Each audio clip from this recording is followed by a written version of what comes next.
capitalization. We are beginning our presentation on initial year funding for public housing conversions. A little earlier this week, we sent out a RAD blast and, announcing both this training, but also, importantly, the publication of some tools that we want to discuss today.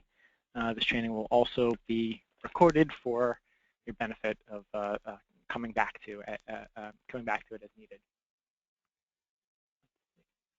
As usual, we encourage questions. We encourage questions that are called in, especially because they're easier to answer and respond to. Just look at the screen to see the raise your hand instructions. It's not that hard. We appreciate it when you do it. Thank you.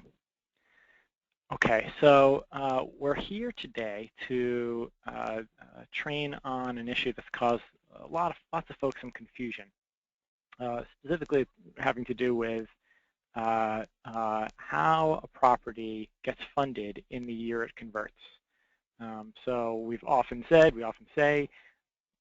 that when a property converts for the balance of the calendar year in which the HAP becomes effective, the property continues to get funded through the public housing accounts and according to the normal public housing formulas. So if you property converts today, it would have a September 1st HAP effective date, and from September 1 through December 31 of 2015, it'll just continue to be assisted through public housing funds. And then on January 1 of next year, it'll start to receive Section 8 funds and be funded in accordance with the Section 8 HAP contract rents.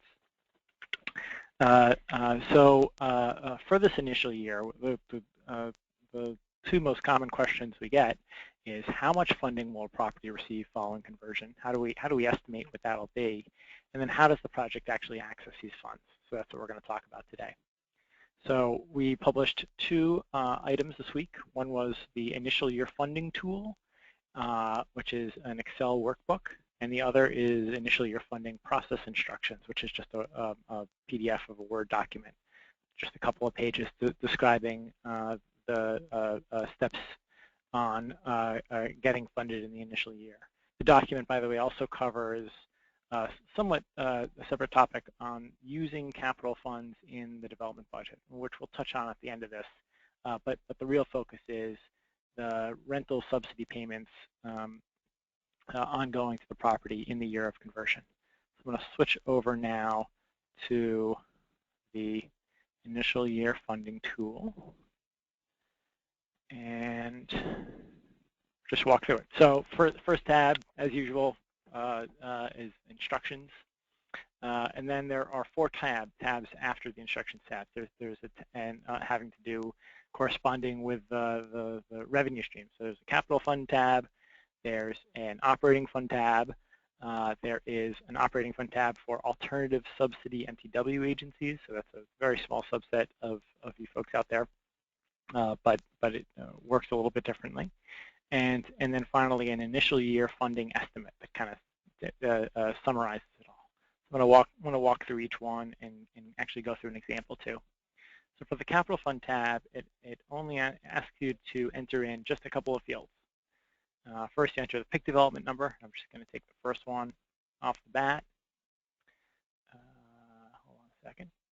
I'll take the second one off the bat because the first one didn't populate with any data. Second one looks like a property from Alaska. Sorry to pick on Alaska if you're on the phone.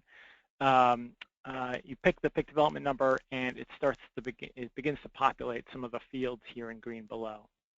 Enter the public housing units that are going to be removed through RAD. And so what that means is you don't not necessarily the number of units in the CHAP, because sometimes that's different from what you're removing, but what's actually going to come out of PIC. So in this case, it's also going to be a simple 16 units. And enter the estimated or actual contract effective date. So at this point, let's say this is a property that we think is going to convert 10/1/2015 in October. So you can see the calculation below. First, it pulls the project level capital fund that is attributable to the site. So HUD provides the capital funds to PHAs as an aggregate amount, but actually calculates it on a property by property basis. So this grabs the property amount times the units converting divided by standing units. So that equals 1.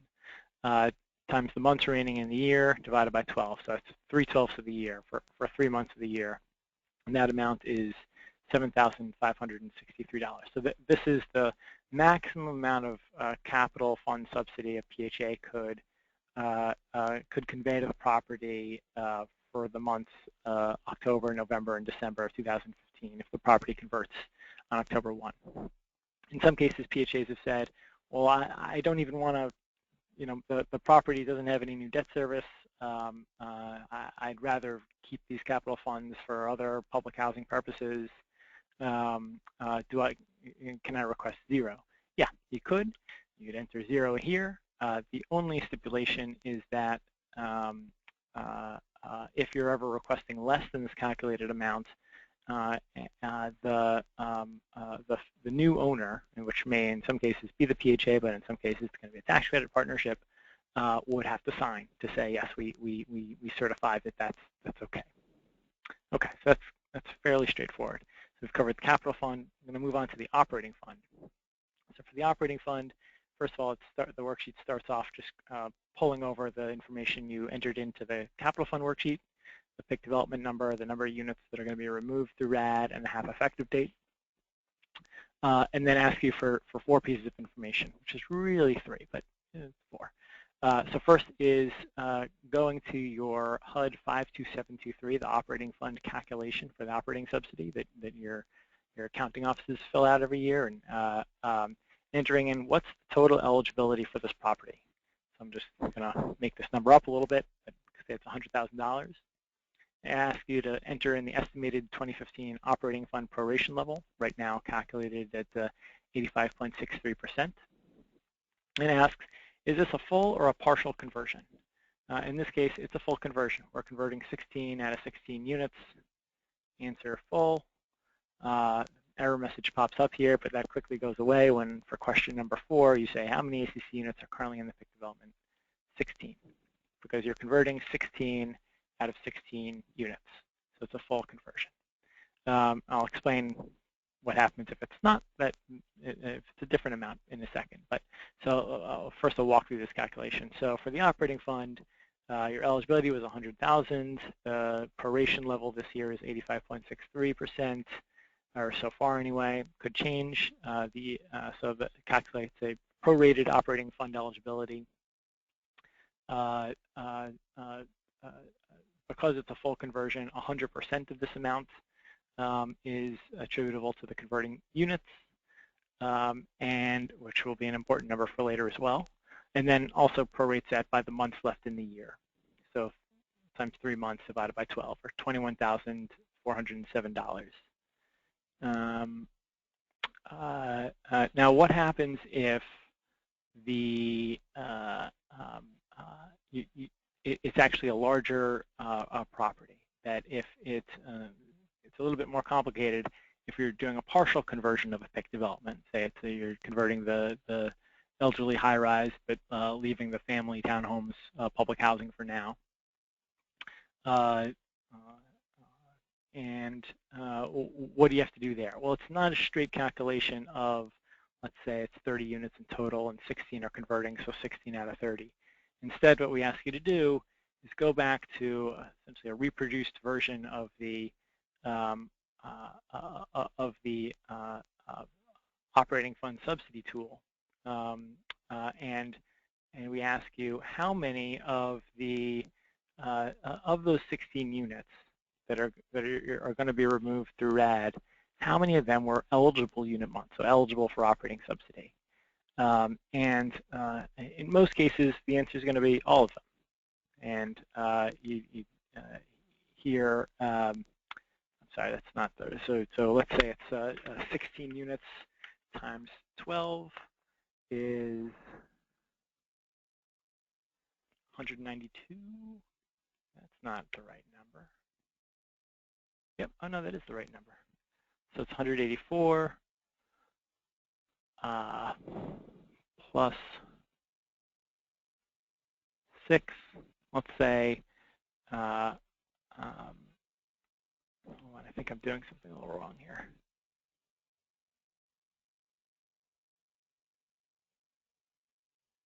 16. Oh, I'm sorry. Let me go back for a second. The capital fund spreadsheet, if I said 8 units are going to convert, and it is a 16-unit AMP, 16 units are in the PIC development number, you'll be asked to determine how many of those 8 units were eligible unit months. If it's all of them, it's pretty straightforward. 8 times 12 is 96. And zero this out. And 50.53% of the operating funds ongoing for the rest of the year would be available for this property for rental assistance payments. This is a little bit of a complicated step here, essentially saying, okay, of the 8 units converting at this property, how many of them were eligible for subsidy according to the for the applicable operating fund reporting period, which looks back to last year.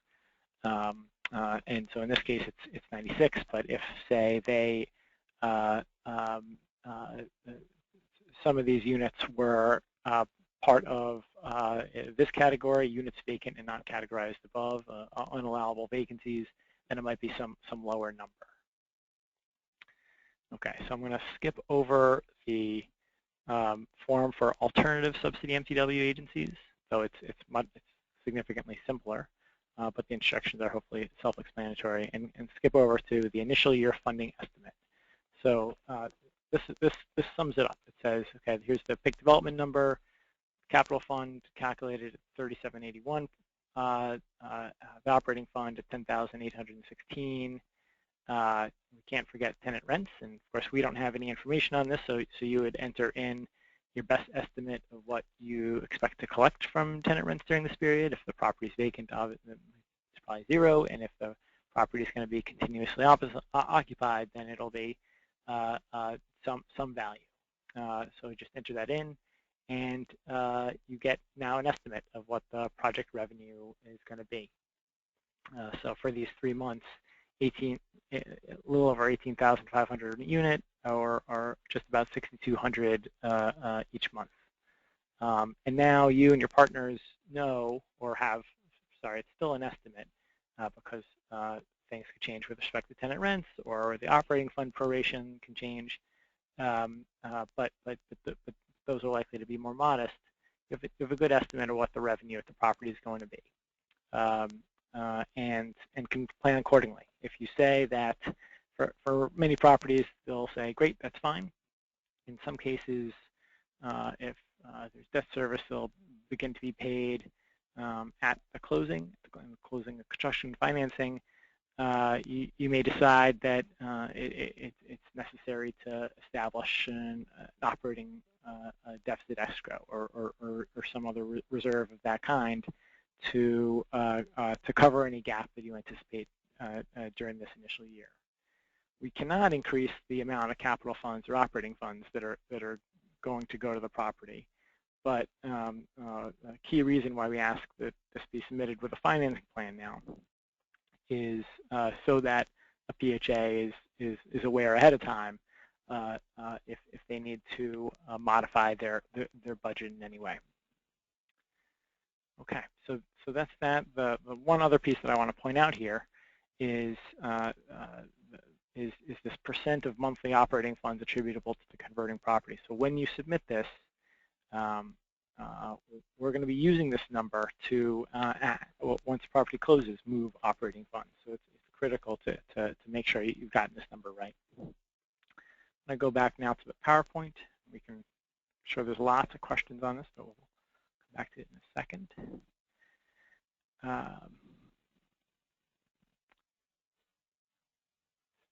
Okay, so we've published this tool. So process. So there's basically two steps. At the financing plan, the PHA uploads to the resource desk the completed initial year funding tool. and at that point, you're putting an estimated closing date. So I entered in October 1, 2015 for this one, but as we know, the closing dates can sometimes slip. Transaction manager will confirm some of the basic data inputs and enter that calculated percent of monthly operating funds attributable to converting units into the resource desk, so that at closing, PIH quickly can access the data they need to move operating funds into the special budget line item that's been established. We'll get to that in a second.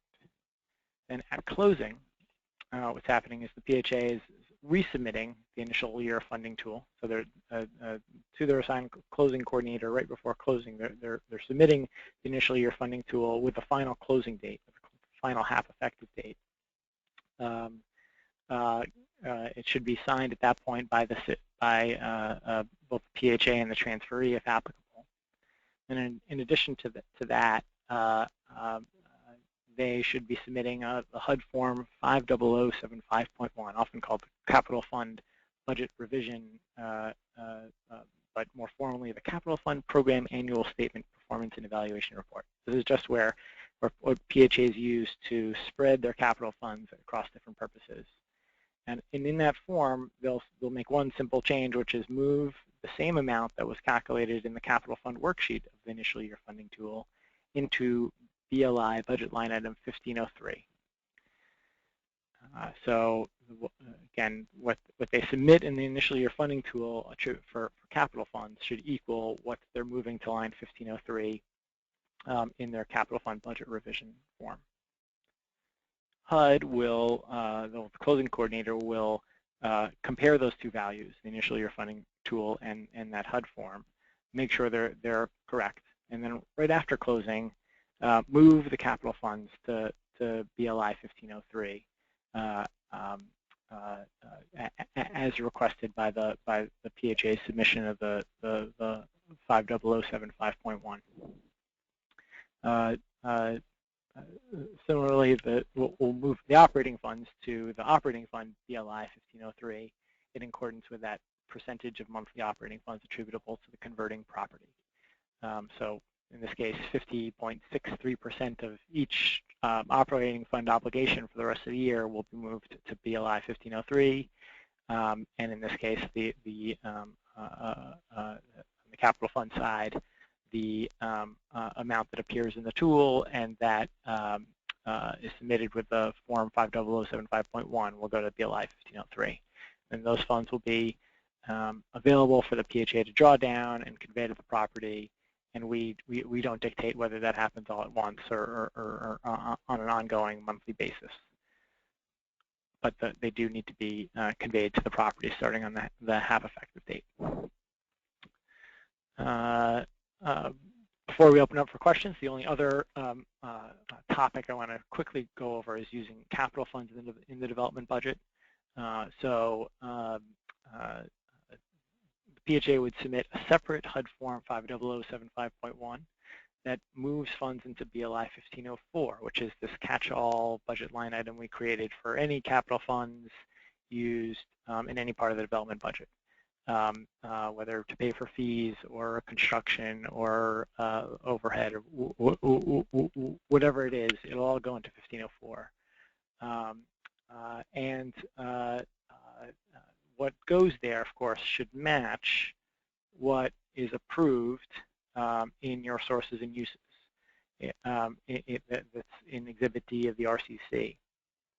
The closing coordinator is going to compare those two values. They're going to compare the RCC sources and uses, the final amendment of the RCC if applicable, and the budget revision made on HUD form 50075.1, and then a request from our colleagues in PIH that the funds be moved into BLI 1504. This just takes it's a pretty quick process.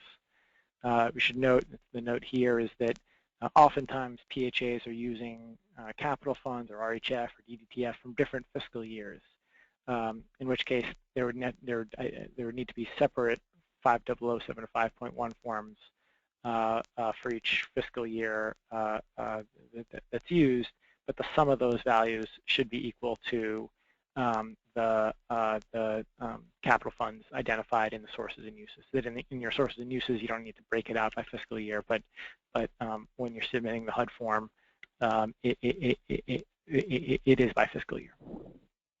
Okay, I think that's it. We will open it up for questions. I apologize that sometimes this presentation is a little bit dense and use a lot of HUD lingo, so I hope I didn't lose too many folks, but happy to field whatever questions there are. So I don't see any hands raised, but we have a couple written questions, Will. Do you want to take those? Sure. Okay. We have a question asking, how is the fiscal year 15 development amount calculated?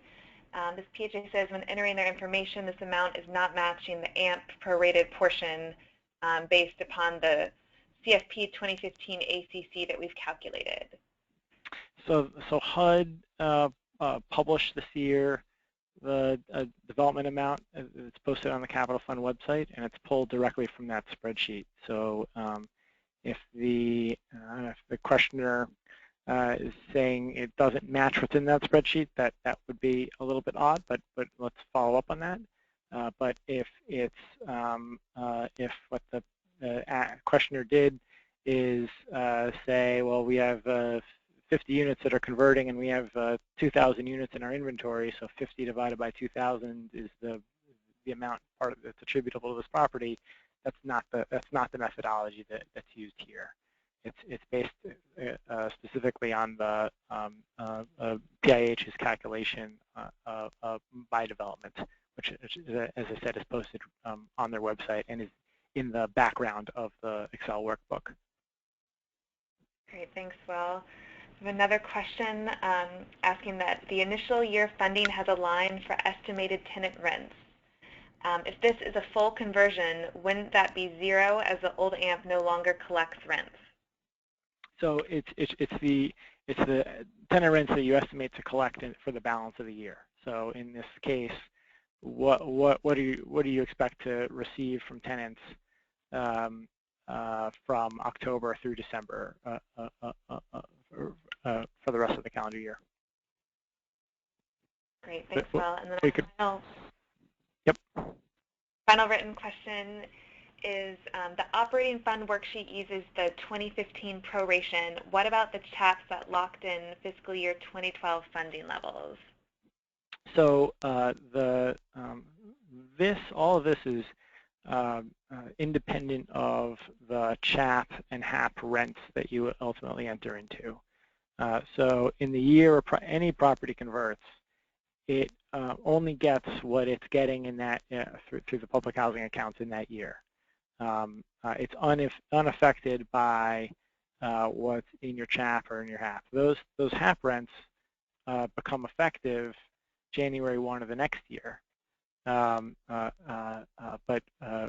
for the rest of this year and any given year that a property converts, it only receives the public housing subsidy that it's normally due to it. So a property, whether it's got the 2012 rents or the rents that are based on the 2014 appropriations, it doesn't affect what a property is eligible to receive through the public housing program. Great, and it looks like we've got a hand up. Miles Monaghan, do you have a question?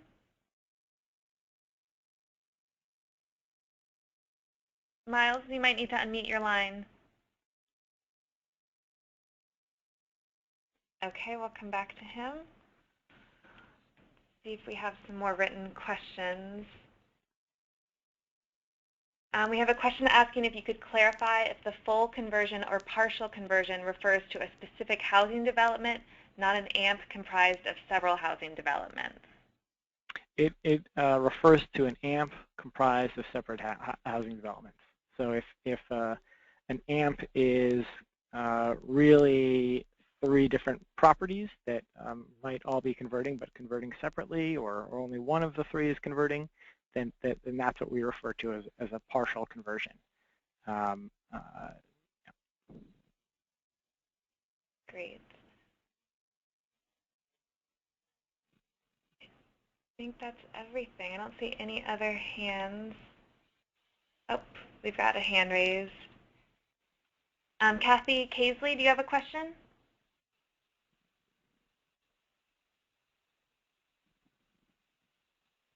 Kathy, you might need to unmute your line. All right, we'll come back to her. Just looking to see if there are any more questions. Again, we strongly encourage folks to raise their hand as opposed to typing them in.